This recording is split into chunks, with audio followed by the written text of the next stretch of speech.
Why Russian nukes may be duds. Russia has the world's largest nuclear arsenal, and Putin likes to remind everyone of this fact. Over the last few years, he's repeatedly bragged about new weaponry. If we are to believe him, Russia's nuclear capabilities are unparalleled. Russia has hypersonic missiles and unmanned nuclear torpedoes. Russia has built the father of all bombs and the world's largest submarine. In late September, Putin delivered a long-winded speech, accusing the US of using nukes in 1945. He reminded the world, "We have various weapons of destruction.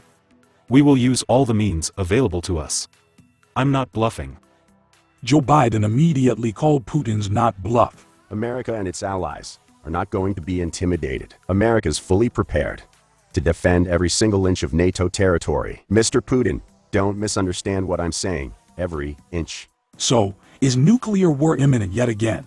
Let's try and keep a cool head here. Russia does have 4,447 active strategic nuclear weapons. In addition, there are 1,912 tactical nukes in reserve. All of them can be rolled out quickly. Strategic nukes are what we typically imagine when we mention a nuclear war. An intercontinental ballistic missile could out London or New York. Russia has several different ICBM designs. Their yields range from 300 to 800 kilotons. 300 kilotons is enough to destroy the entire Washington. Tactical nuclear weapons are much smaller.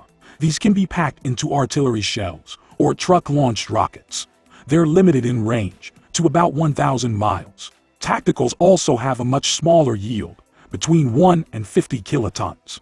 The multi-megaton bombs from Cold War movies are a thing of the past. They're just too heavy and unwieldy to fit into a missile. An ICBM needs to be as lightweight as possible to reach farther targets. But there's a very important difference between tactical and strategic nukes, and it's a purely technological one. Small nuclear charges that can fit into shells are by necessity pure fission bombs. This design is relatively compact. A fission bomb's main explosion comes from a nuclear decay reaction. This was used in all early nuclear weapons. But this technology is outdated and too inefficient for larger yield warheads. So all modern nuclear weapons are thermonuclear. Thermonuclear weapons also incorporate a small fission bomb, but its detonation only serves to compress and heat a capsule of hydrogen. This causes the hydrogen to undergo a fusion reaction. The reaction releases a lot more energy than the ignition fission reactions. Kaboom! This is where Russia's problem comes in. A thermonuclear weapon needs two very specific isotopes of hydrogen. They are called deuterium and tritium. Deuterium is a naturally occurring and stable isotope.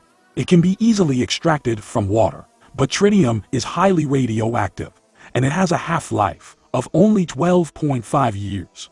So it needs to be artificially made, and it cannot be stockpiled. Tritium is made by irradiating lithium in nuclear reactors. The emitted gas is then extracted through a sophisticated process. This process is so complex that its cost is prohibitive. Tritium prices would make cartel bosses green with envy. At $30,000 per gram, it's one of the most expensive materials on Earth. Nukes need to be routinely topped up with tritium. Otherwise it decays, making the warhead useless. Can Russia sustain this kind of expense while running a full-scale invasion